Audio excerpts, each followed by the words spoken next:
Hello, ladies.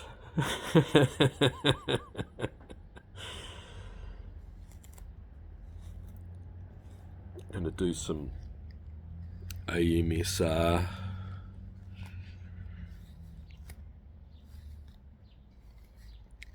Comforting. Biological. Can't talk about God without brushing your hair. I'm gonna show you my nuts.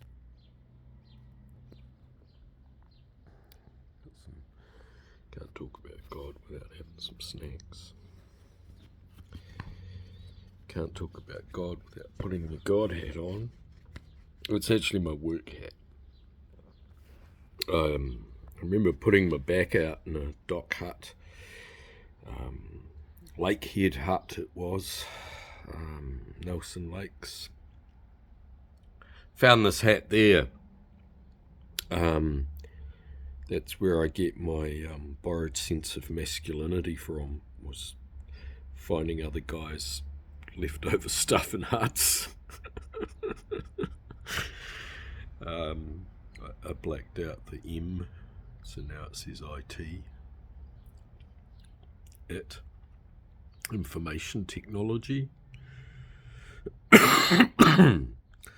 Or how I like to call art, technology of perception. Yeah, because the consciousness and the intelligence that looks at art is heaps more important than technology, anything it can do. So it's like returning the value to the witness. Oh, someone's calling me. I'm doing a podcast, so I might not do it. I'll get back to you. Just talking about God. So I'd like to also think, I mean, a lot's been, millions, billions of hours of human intelligence has gone into talking about God, and probably just as much fucking has gone into God to create the people thinking about it. So yeah, it's one of those things we can't really talk about because we're at but I'd also like to think that when we bring up the notion of the sacred is presence, is present when we speak of that. So I think to sacralize, being in awareness is important, and I think art does have a fundamental ritual space of awareness and consciousness around symbolism and storytelling. I mean, I always, point to the caves in Lascaux or the effigies of the early human settlements and burial practices and whatnot,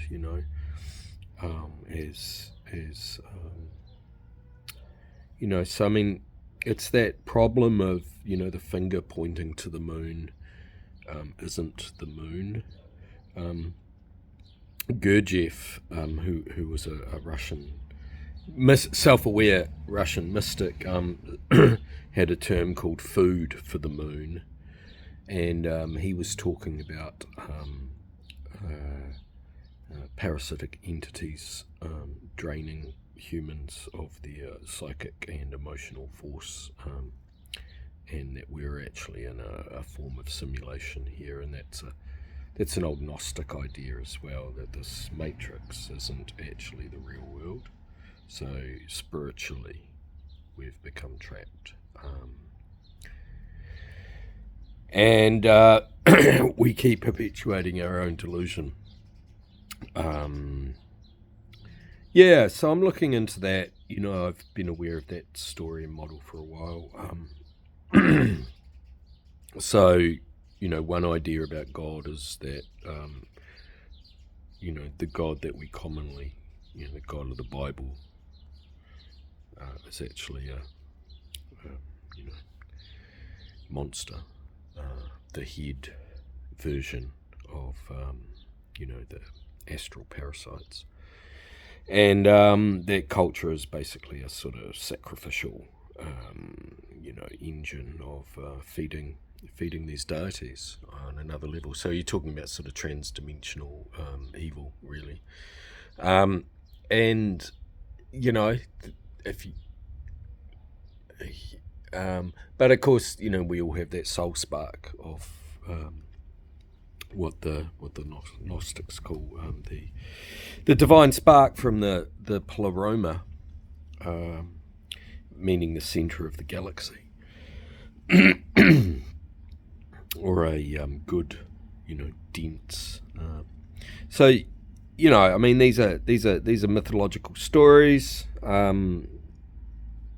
about God. That's the stuff I'm looking into at the moment. I've also, looked into non-duality and Advaita, oneness. And I think anyone, I also think like it's not really what we believe, it's what we know. Knowing is intrinsic. It's not a head thing. You can't talk about it. I really like that line in the Tao Te Ching, the Tao, the way, that's what Tao translates to. The way that can be spoken of is not the real way. And that kind of dovetails with what Ian McGilchrist is sort of talking about in terms of his hemisphere models of the rational mind wanting to usurp reality, basically, the linguistic and problem-solving mind wanting to trump the ineffable, trump the intuitive and the cosmic and the feminine, probably the feminine heart. And sort of the extrasensory capacity of our nervous systems. So I think the superior man probably integrates his masculine and feminine. And in that way, maybe I was blessed. I mean, I always thought being, a painter or being an artist as a man meant you were on that integration path, to be creative. I mean, human beings are creative, but so there's lots of polarities around that masculine and feminine, and I think if we're talking about God, it is a union of those universal forces, which life itself, evidence the energy. The electrical currents of this living organism of the universe. We are primordial nature. Old growth.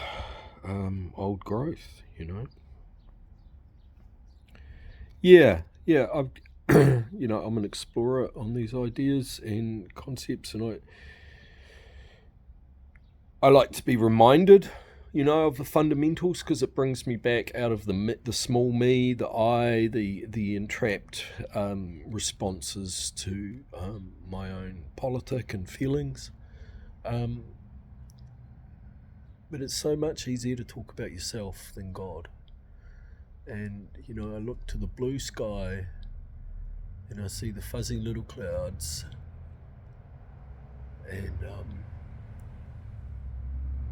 it's beautiful. It's life itself is the mystery.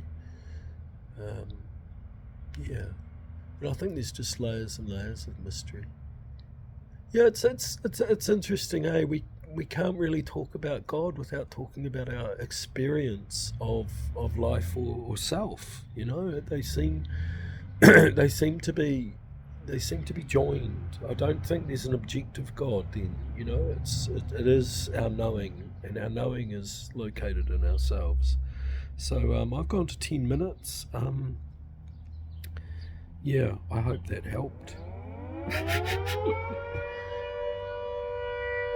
Oh, well, one thing I will say, yes, we do live in a perpetual state of emergency here in Port Chalmers. It's probably why my nervous system is so peaked often.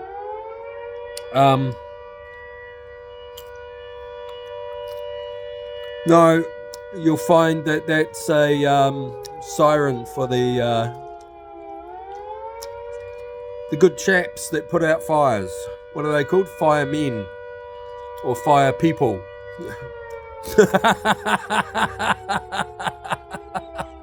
Fire people. Sounds like some kind of astral entity to me. I think the seraphs were plasma beings. Seraphim, order of angel. Came up in Buddhist texts too. Yeah. Other races of consciousness and different elements. Plasma being a bit like fire, or an aspect of electricity as well, I believe. But they create it. They create it. Yeah, interesting shit. Yeah, I reckon all that's possible. Eh? Why not? Oh yeah, so getting back to God. As a hypothetical name for all of it, right? Yes, there may be deities, entities. Yes, there may be a universal one mind of consciousness and field, and it's a big, broad.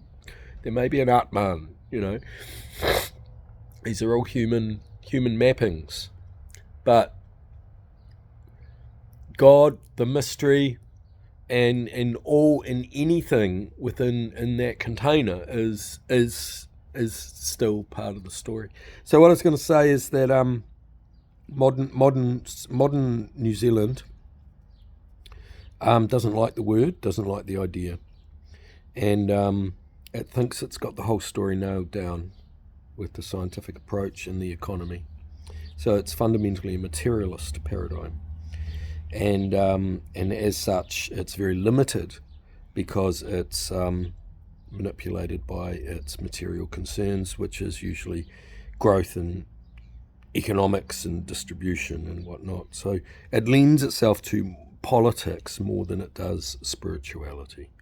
And so I think resacralizing art is really important. Otherwise we just get into propaganda rhetoric, really, which is all it is these days. It's a lifestyle propaganda rhetoric. It's basically a sort of aesthetic version of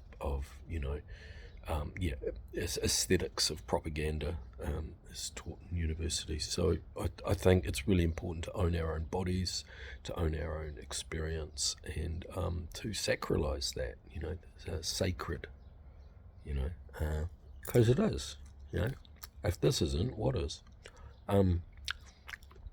Big kauri trees are really important. But is the human race? Or are we being sort of told that we're not important because we're useless eaters? And we've got no fundamental worth because, we get mental illness and we lose our jobs, and we get depressed about being in the gas chamber. No. No. We're soul sparks of the infinite, and we have every right to realise ourselves and be necessary and take agency in creating reality. That's probably what an artist is supposed to do. Get over being a victim and create reality. Of course, getting over being a victim is probably a lifetime's work too. All right. Bye-bye.